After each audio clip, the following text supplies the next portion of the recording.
EA Sports. It's in the game. It's in the game.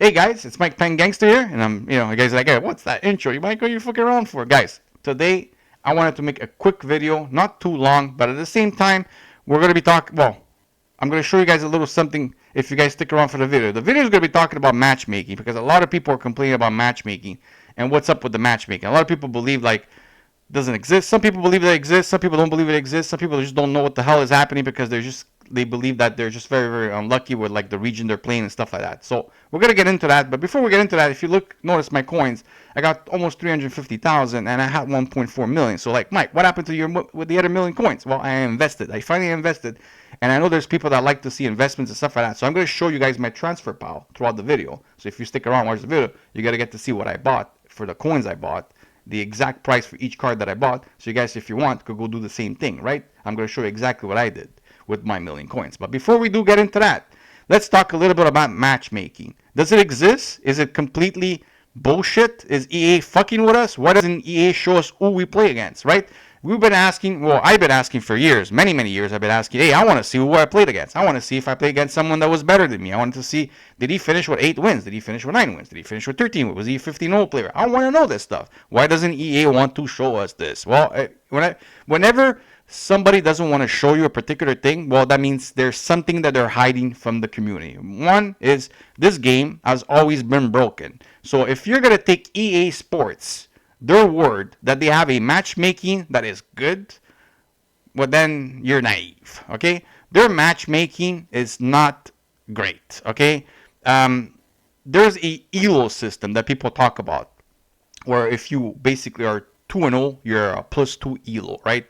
So you would, based on EA Sports, you will be facing versus someone that is a +2 ELO. But does it actually work like that? And the answer for me is nah, I don't think so. I believe that it's way more spread. In a way of saying that if you're +2 ELO, you most likely could still face someone that is 0 ELO, or maybe even someone that is +4 ELO. I believe that there's a bracket of like people that you're going to be facing throughout your weekend league, okay? But before we do get into that little bracket, why is the competition harder this year? That's quite simple. This year, we're going to win 3 games out of 5 to qualify. As you can see, I'm looking on my screen here of my qualifications. So you got to win 3 out of 5 to qualify. Last year, of course, we got to hit 4 out of 10. And a lot of people sometimes will give wins away, right? This year, people don't give wins away that often because every win gets you an extra prize. So there's no point, for example, of me being 3-0 and giving my next 2 wins for free when I could get better rewards by winning 4 and winning 5.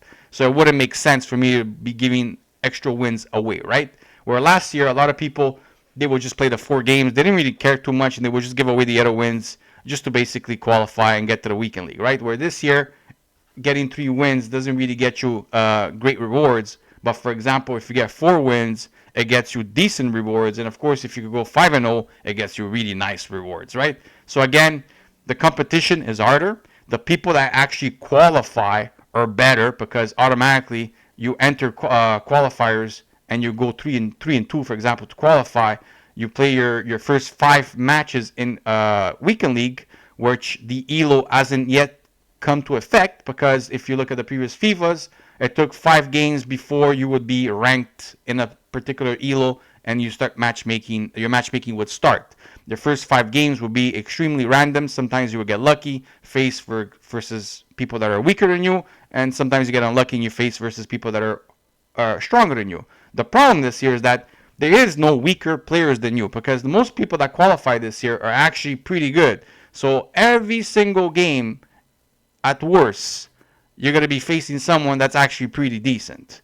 Then you may also have that luck factor in your first 5 games where you may match versus 5 demons, and you may go 0-5, 1-5, 1-4, 2-3 in your first 5 games before the ELO kicks in, right? So automatically, you only have 10 games where there's actually a matchmaking system working, right? Because your first 5 games don't count.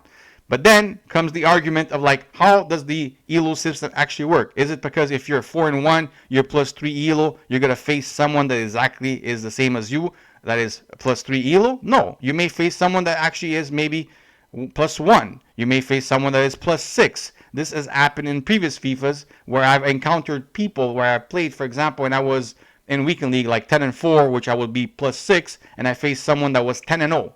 This is going to happen even in this FIFA, for example, or FC, whatever you want to call it, where you're going to be facing versus people that are higher ELO than you, because like I said, I believe there's a bracket of like the type of people that you could face based on your ELO. So, for example, if you're -3, you're not going to face someone that's +3, but you could face someone, for example, that is 0.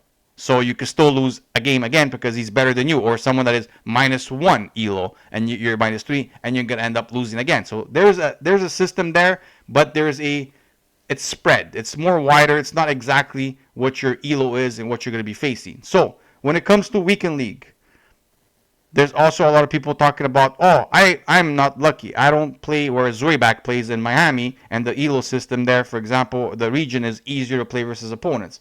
So there's a debate that there are different regions in the world that are going to be easier than others. That is very, very true. Unfortunate. It's just the way it is.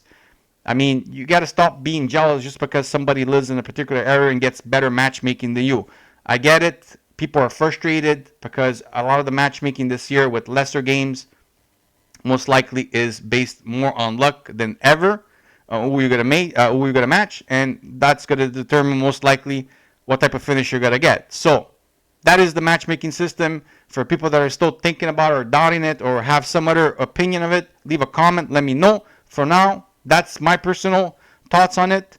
Let's go into the transfer file. Let's go show you guys what I invested for 1 million coins. So, guys, there's a saying in Ultimate Team: fodder, fodder, and fodder. Invest in fodder. And the reason why you invest in fodder, because eventually fodder goes up regardless of any FC or FIFA in the past. Fodder has always gone up eventually because EA comes out with certain SBCs that make the prices go up. At the moment, we've been into the game for about a month now, okay? The prices of fodder haven't really risen. They're still very, very low. But I believe that now it is time to get in, and always get in a little earlier before it's too late. So if you have a lot of coins hanging around and you don't know what to do with it, go ahead and go buy I-rated fodder. So for example, I bought level 91 rated Rodri, for example, and I paid mine for 38k. So I ended up buying 4 Rodris, okay? I also bought some Kevin De Bruyne. Of course, I only bought 2 of them. I bought them for 32,000, okay? I bought some 89 rated, which I bought quite a few, and I bought them for 21,000, or give or take around 21,000. Some a bit lower, some a bit higher, maximum 22,000, okay? As you can see, even the other page, I bought also a lot of 88s. 88s, I paid them under 15,000 basically. 15 is the max. And I bought a lot of those. So I invested pretty much 91, 90, 89, 88s. And did I buy 87s? I did not buy any 87s. Yeah, 88 was the lowest I bought. So I went all with the I-rated fodder. As you can see, the 88s for 15k and under. The 89s, just because I want to show you guys the prices. The 89s, oh, what am I doing? Nope. The 89s for 22,000 and under. And of course, the 90s, which I only bought 2 90s. I ended up getting them for 32,000. And I ended up buying 4 91s for 38,000, okay? So that's how much I spent on my fodder. I ended up buying for 1 million coins. I believe it is time for you to basically take your money and buy your I-rated fodder, because at any day now, these could go up. All it takes is for EA to come out with a icon SBC of a particular player that people are going to want to do, like last year when Laurent Blanc came out, or whatever the case may be, and automatically the prices of these I-rated cards are going to go up. Are they going to go through the roof? I don't think they're going to go through the roof. Are they going to go up? They are going to go up. They always go up every year.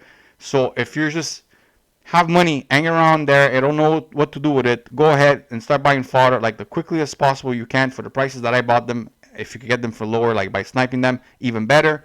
Don't worry. Hold on to them. They are going to go up. I don't believe it's going to take much more longer before they go up. I really do believe that we are very, very close for it to start rising, and not only rising, rising a pretty decent amount that will make you a pretty good amount of money, especially if you have a lot of coins where you could buy a lot of this stuff, right? So not to worry. It is safe.